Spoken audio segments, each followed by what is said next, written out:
예수님께서 십자가에서 죽으실 때 피를 흘리고 마지막 운명하실 때 너무나 이 자연 세계에서는 신기한 일이 일어났습니다. 초자연적인 어떤 현상이라고 할까요?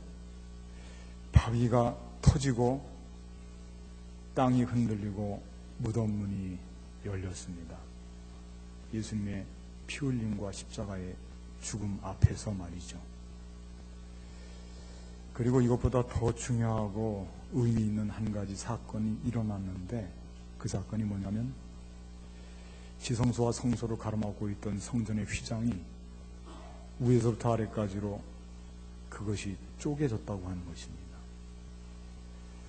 휘장은 하나님의 영역과 인간의 영역을 가로막고 있는 경계선입니다. 성소에서 지성소로 들어가지 못하도록 금지해 놓은 경계선인데, 예수님의 피 흘림과 십자가의 죽음으로 인하여서 그 경계선이 무너진 것입니다. 휘장이 갈라지고 거기에 새로운 길이 열리게 된 것입니다. 성경은 이 부분에 대해서 이렇게 소개를 합니다. 그러므로 형제들아, 우리가 예수의 피를 힘입어 성소에 들어갈 담력을 얻었나니 그 길은 우리를 위하여 휘장 가운데로 열어놓으신 새로운 길이요, 휘장은 그의 육체니라. 지성소에 들어가는 것은 아무나에게 허락되지 않았습니다. 그리고 아무 때나 들어갈 수 있는 것도 아닙니다. 대제사장이 들어갑니다. 그것도 정한 날 한 번 들어갑니다. 그날이 속죄일입니다. 들어갈 때 그냥 들어가면 큰일 납니다. 반드시 어린 양의 피를 가지고 들어가야 됩니다. 하나님과 우리 사이를 가로막고 있던 이 휘장, 예수님께서 대제사장이 되어서 일순간 주님이 십자가에서 그 사역을 감당하고 난 뒤에는 새로운 산 길이 열리게 되어서 우리 모두가 하나님 앞에 거리낌 없이 나아갈 수 있는 길이 열리게 된 것입니다. 주님의 십자가, 고통의 피, 그리고 그분의 죽음을 통해서 우리는 가로막고 있던 하나님과의 관계를 트고 하나님과 우리와의 관계가 새롭게 만들어지는, 이제는 제사장을 통해서 나아가는 지성소의 길이 아니라 대제사장 되시는 예수님을 통해서 나아가는 새로운 하나님 앞에 직접적으로 나아갈 수 있는 길이 생기게 된 것입니다. 루터는 이 부분을 만인 제사직이라고 하는 용어로 우리에게 설명해 주고 있습니다. 하나님과 우리 사이가 이제는 온전히 튀었다, 그겁니다. 누구나 다 지성소를 향해 갈 수 있는 새로운 길이 마련되게 되었다. 무엇 때문에? 예수님의 십자가, 그분의 죽음과 그분이 거기서 흘리신 거룩한 피 때문에. 그래서 우리는 그 피를 보혈이라고 고백합니다. 보혈, 너무 보배로운 피가 되기 때문에 하나님과 단절된 관계를 이어주고 하나님께로 갈 수 있는 산 길을 제공해 주신 피이기 때문에 우리는 그 피에 대한 은혜를 잊지 않고 고백합니다. 그래서 오늘은 보혈이라고 고백하는 예수 그리스도의 피가 우리에게 신앙적으로 갖고 있는 의미가 무엇인지, 그리스도의 피, 이 점에 대해서 오늘 성경 본문을 중심으로 해서 몇 가지 살펴보려고 하는 것입니다. 예수 그리스도의 피, 그건 뭘까? 저를 한번 따라하겠습니다. 그리스도의 피는 용서의 피다. 그렇습니다. 2절 말씀에, 12절 말씀에 그렇게 기록이 되어 있습니다. 12절 말씀 우리 한번 같이 찾아서 읽겠습니다. 염소와 송아지의 시작. 염소와 송아지의 피로 하지 아니하고 오직 자기의 피로 영원한 속죄를 이루사 단번에 성소에 들어가셨느니라. 자기의 피로. 이제는 짐승의 피가 아니고 예수님께서 친히 제물이 되어 주셔서 피 흘림으로 말미암아 속죄 제물이 되어 주셨다고 하는 것입니다. 구약시대에는 하나님을 만나 뵙기 위해서는 이 짐승의 피를 꼭 드려야 됐거든요. 그런데 우리가 이 부분에서 왜 죄가 용서받는데 피가 필요하느냐? 꼭 죄의 대가로 피를 요구하느냐? 용서받을 때 다른 거 많이 돈을 드릴 수도 있고 시간을 드릴 수도 있고 내가 무슨 정한 시간 일을 노동력을 드릴 수도 있고 이 죄의 대가가 다른 여러 것으로도 대가를 지불할 수 있을 텐데 왜 꼭 피로 하나님은 우리에게 말씀하시는가? 그 점에 대해서는 구약성경 레위 17장 11절 말씀에 보니까 거기에 이런 말씀이 기록이 되어 있습니다. 육체의 생명은 피에 있습니다. 피에 생명이 있기 때문에 그렇다는 것입니다. 내가 이 피를 너희에게 주어 제단에 뿌려 너희의 생명을 위하여 순전하게 하였나니 저를 한번 따라하겠습니다. 생명이 피에 있으므로 피가 죄를 속하느니라. 생명이 피에 있으므로 피가 죄를 속한다. 그래서 피 흘림을 대가로 받는 것입니다. 생명이 죽어가는 것이기 때문에 생명이 그 대가를 지불하는 것입니다. 여러분들, 이 점에 있어서 우리는 마음이 정말 이 점에 있어서는 아주 중요한 시점입니다. 마음을 모아야 됩니다. 왜 그러냐면 우리가 죄를 짓고 그 죄를 회개하고 고백하는데 그 죄가 사해지기 위해서는 생명을 대가로 지불해야만 죄가 사해진다고 하는 이 사실을 꼭 기억해야 됩니다. 생명을 대가로 죄가 사해진다고 하는 것은 생명은 천하보다 귀한 것 아닙니까? 그러므로 최고의 대가를 지불해야만 죄가 사해진다고 하는 거예요. 죄가 얼렁뚱땅 없어지는 게 아니에요. 죄를 마음대로 짓고 싶어도 이 부분을 생각하면 우리는 죄를 반복해서 질 수가 없어요. 우리가 오해를 해서는 안 됩니다. 우리 기독교인들이 어떤 특권을 갖고 있는 것처럼 내가 지난번에도 죄 지었는데 용서를 비니까 하나님께서는 조건 없이 내 죄를 다 용서해 주셨지. 내가 이번에도 할 수 없는데 할 수 없다. 죄 짓고 용서를 빌자. 반복적으로. 여러분들, 이 죄를 용서받기 위해서는 누군가는 어떤 귀한 한 생명은 죽어야 돼요. 생명이 죽어서 피를 흘리는 거예요. 그 피를 통해서 우리가 죄사함을 받는 거예요. 그걸 꼭 기억해야 됩니다. 죄를 반복적으로 지어도 된다고 하는 말씀은 성경에 아무데도 없습니다. 우리는 언제부터 오해하기를 마치 우리 기독교인의 특권을 갖고 있듯이 죄를 짓고 고백하고 짓고 회개하고 짓고 회개하고 그래서 하나님의 그 값비싼 정말 생명을 들여서 죄를 속해준 그 은혜를 값싸게 전락시키고 마는 그런 결과를 초래했습니다. 성경 어디에 봐도 죄를 져도 되니 죄를 지라고 하는 말씀은 한 곳도 없습니다. 죄를 짓지 말라고 그랬지.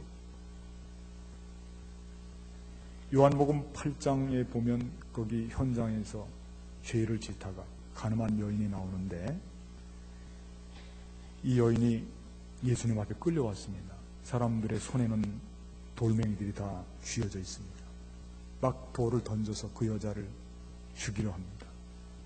율법에 의하면 그 여자는 돌에 맞아 죽어 마땅합니다. 현장에서 간음죄를 지었기 때문에.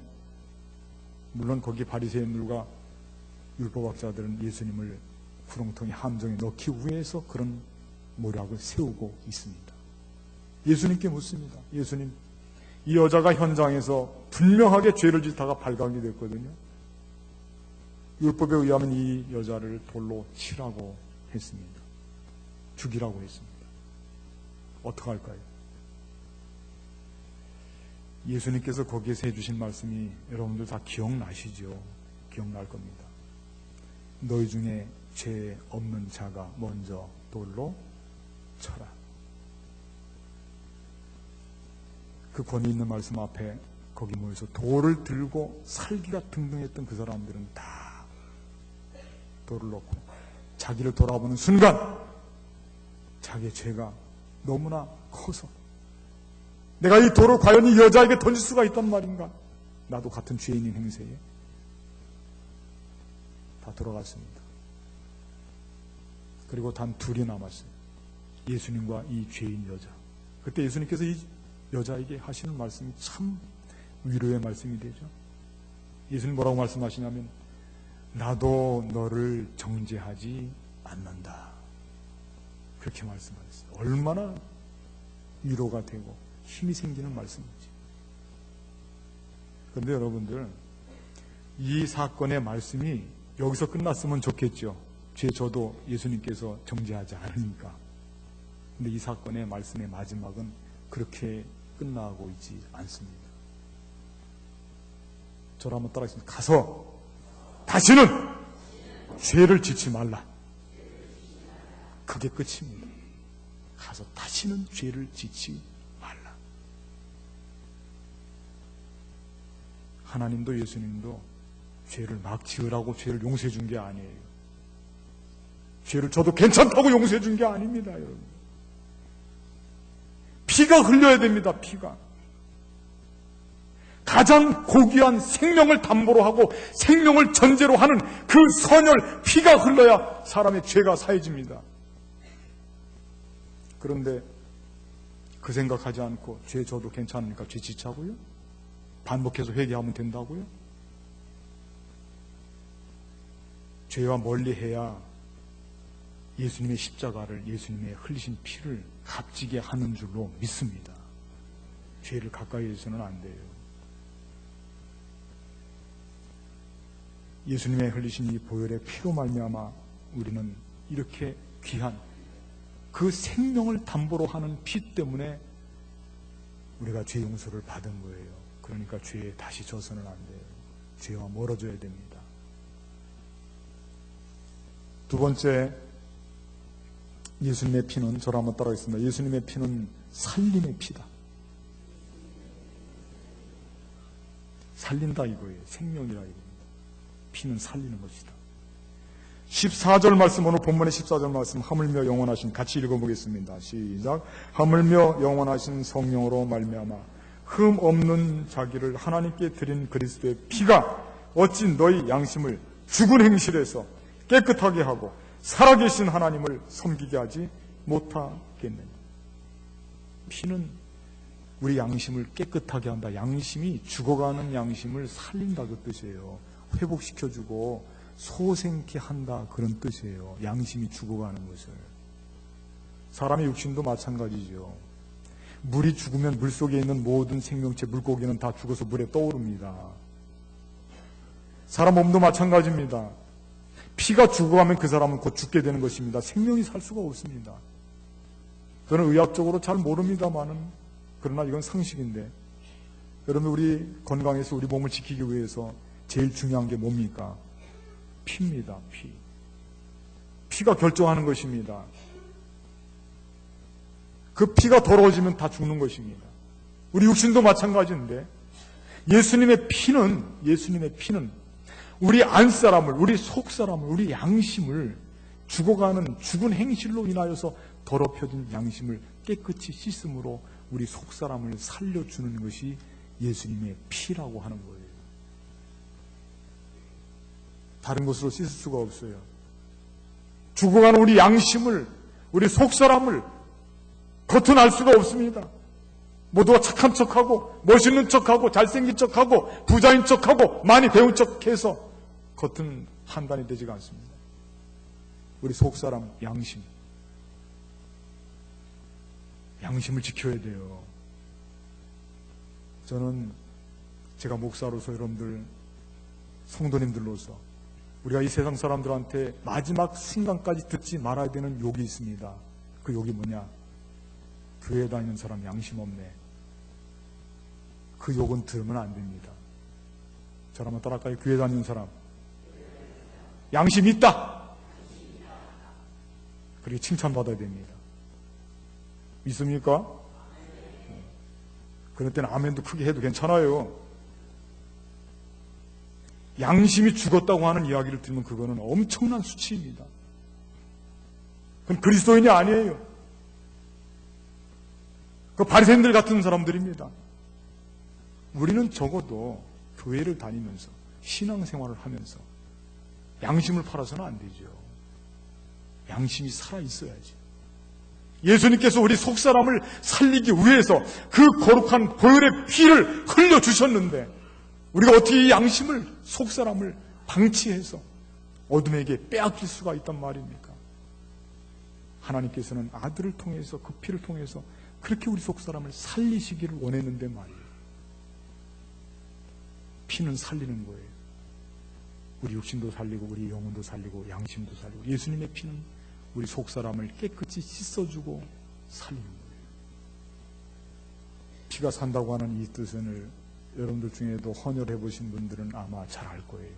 피를 준다고 하는 것이 어떤 의미인지 말이에요. 피를 준다고 하는 것이. 그건 돈으로 따질 수 있는 의미가 아니에요. 그거는. 어떤 가정에 자녀들 둘이 있는데 단란하게 행복하게 살아가는데, 첫째 아이가 아들인데 8살이에요. 둘째 아이가 딸인데 5살입니다. 가족 여행을 가다가 그만 불행하게 큰 교통사고를 당했어요. 그래서 그 첫째 아들이 상처가 큰데 당장에 피를 수혈하지 않으면 죽게 됐어요. 같은 형을 갖고 있는, 피형을 갖고 있는 동생 5살짜리 꼬마 여동생에게 가서 아빠가 진지하게 요청합니다. 예, 딸아, 너희 오빠가 지금 피가 필요한데 내 피를 좀 줄 수 없겠니? 이 5살배기 딸이 그 아빠의 말씀을 듣고 갑자기 굳어서 곰곰이 생각을 합니다. 그리고 결단을 합니다. 그래요, 아빠. 제 피를 오빠에게 주겠어요. 그리고 헌혈을 하는데 잠자듯 누워서 몸을 움직이지 않습니다. 그리고 마침내 그리고 그 아들이 살아나는데, 그런데 이 딸은 계속 누워있는 거예요. 그래서 아빠가 흔들면서, 야, 너 덕분에 내 오빠가 살아났어. 일어나야지. 그랬더니 이 딸이 하는 이야기가, 아빠한테 하는 이야기가, 아빠, 저는 언제 죽어요? 야, 네가 죽다니. 아빠, 저는 제 피를 주면 제가 죽는 줄 알았어요. 그런데 줬냐? 피를? 예, 저는 죽는 줄 알았지만 오빠를 사랑하기 때문에 피를 줬어요. 여러분들, 피를 받게 되면 피를 주는 분은 자기 생명을 해하고 희생하고 주는 거예요. 그래서 살려내는 겁니다. 하나의 밀이 땅에 떨어져 죽지 아니하면 하나를 그대로 있고 죽으면 많은 열매를 맺느니라 그랬습니다. 예수님께서 죽음으로, 피를 흘리심으로 우리를 살리신 것입니다. 값진 것입니다. 아르메니아에 큰 지진이 있었는데 그때 아마 신문에 크게 보도가 돼서 여러분들도 기억할 겁니다. 당시로는 러시아가 다 그 장악하고 있었는데, 소련 시대죠. 7층 밑에 아파트가 무너져서 밑에 깔려 있는데 엄마하고 딸이 깔려 있는데 살았어요. 그런데 구조대원들이 발견하지 못해 시간이 가고 있습니다. 어린 아이가 신문하고 죽어가고 있어요. 그때 엄마 마음 속에 예전에 TV에서 봤던 그 아무것도 먹을 수 없는 그 상황에서 피를 서로가 주는 모습을 발견하고 뒤적거리면서 어둠 속에서 뾰족한 예리한 유리조각을 주워서 자기의 팔을 거서 피를 흘렸어요. 그리고 딸에게 주는 거예요. 딸이 심한 갈증을 느끼면서 그 일을 몇 번이고 하고, 그리고 나중에 그들이 구조대원들에게 발견이 돼서 둘 다 살게 되었어요. 피 때문에 살았다 이거예요. 피가 우리를 살리는 거라는 뜻이에요. 예수님의 거룩한 보혈의 피가 우리를 살리고, 우리의 속사람을 살리고, 우리 양심을 살리고, 더러워지고 추악해진 우리의 속사람이 주님의 피로 말미암아 거듭나게 될 줄로 믿습니다. 그 보혈의 피, 그것으로 우리는 새로운 삶을 살아가게 되는 것입니다. 그리스도의 피는 세 번째, 저를 한번 따라하겠습니다. 그리스도의 피는 언약의 피다. 그렇습니다. 오늘 말씀 15절 말씀 또 한번 같이 읽어보겠습니다. 15절, 이로 말미암아, 시작. 이로 말미암아 그는 새 언약의 중보자시니 이는 첫 언약 때의 범한 죄에서 속량하려고 죽으사 부르심을 입은 자로 하여금 영원한 기업의 약속을 얻게 하려 하십니다. 여기 보면 언약도 나오고 언약의 중보자도 나오고 약속도 나오고 그러는데, 여러분들, 약속이나 언약이나 같은 맥락입니다. 그리고 중보자라고 하는 것은 약속할 때 뭘 쓰지 않습니까? 쓴단 말이에요. 약속할 때 계약서를 쓴다든지 약속 쓰는 거예요. 그 쓰는데 그 쓰는 이 언약의 증표가 바로 예수님의 피요, 예수님의 십자가요, 예수님의 죽음과 부활이요. 예수님께서 중보자가 되었다고 하는 것은 언약의 증표가 되어서 예수님을 보면 하나님께서 예수님 때문에 약속을 지키지 않을 수가 없다, 그거예요. 예수님 때문에 순전히. 하나님 우리에게 신실하신 분이거든요. 약속을 다 지킵니다. 그런데 그 약속을 지키는 이유는 뭐냐? 그거는 예수님 때문에, 예수님의 흘리신 피 때문에 약속을 지킨다, 그런 뜻이에요. 그래서 하나님께서 예수님을 생각하면 주신 독생자 예수님을 생각해서 우리와 하신 모든 약속을 지키시는데 그 중에 그 약속의 내용이 뭐냐? 그건 하나님이 우리를 자녀로 삼아주시고 영원한 하나님의 나라를 우리에게 안겨주셨다는 내용이 있어요. 그 언약의 내용입니다. 그것이. 그 언약의 내용이 성취되어서 우리가 그 성취한 대로 하나님의 아들이 되었고 하나님의 딸이 되었어요. 그 성취한 대로 우리가 지금 죽음으로 가지 않고 영원한 삶으로 가고 있는 거예요. 하나님은 이와 같이 우리에게 독생자 예수님을 내어주시기까지 신실하신 그런 하나님으로 이 피를 우리에게 주신 거예요. 독생자의 피를.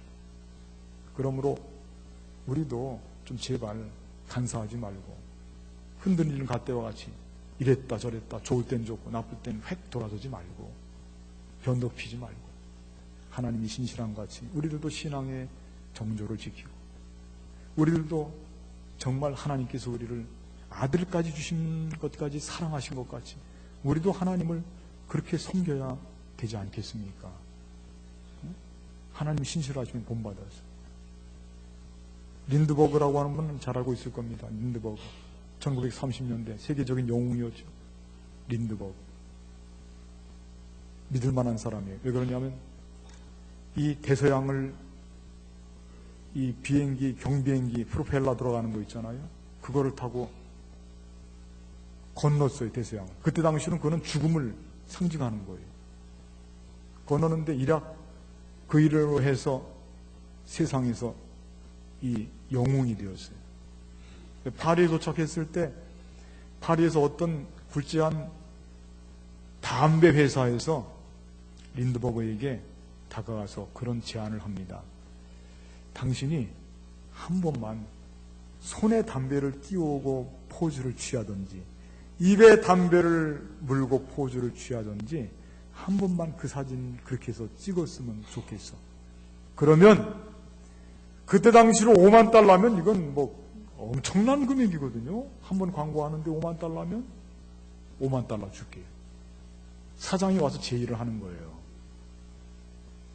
그때 이 린드버그가 그 달콤한 유혹을 뿌리칩니다. 뭐라고 하면서 뿌리치느냐면 사장님, 나는 세례받은 기독교인입니다. 세례받은 기독교인. 세례받으면 세례받고 끝나는 게 아니고 예수님의 살과 뭐를 마시죠? 피를 성찬식을 하죠. 대신할 수 없다는 뜻이에요. 하나님께서 예수님께서 우리에게 그렇게 신실한 모습으로 우리를 사랑하시는데 내가 당신의 그 달콤한 유혹 앞에 넘어갈 것 같소? 나도 의리를 지키겠어. 나도 신앙을 지키겠어. 하고 거기에 타협하지 않고 굳굳하게 신앙을 지켰더니 더 많은 사람들이 사랑하고 그를 많이 후원했어. 그래서 그의 신앙의 이 일화가 지금도 많은 사람들이 그 일화를 알고 있어요. 여러분들, 하나님께서는 독생자 예수님의 피를 우리에게 주셔서 우리의 더러운 죄, 주홍같이 붉은 죄를 깨끗이 씻어주시고 우리 죽어가는 양심을 우리 속사람을 살려주시고 그리고 하나님의 아들됨으로 딸됨으로 언약을 성취해 주셨어요. 그 피가 그렇게 위대합니다. 이 보혈의 피. 사순절 기간 동안 가슴판에 새기시고 놓지 마시고 믿음의 길에서 세상과 타협하지 않고 주님 기뻐하시는 아름다운 멋진 믿음의 모습에서 정말 사순절의 깊은 의미를 더욱 깊이 묵상하시면서 지내시는 저와 여러분들이 되시기를 주님의 이름으로 간절히 부탁을 드리겠습니다. 기도하시겠습니다. 감사하신 하나님,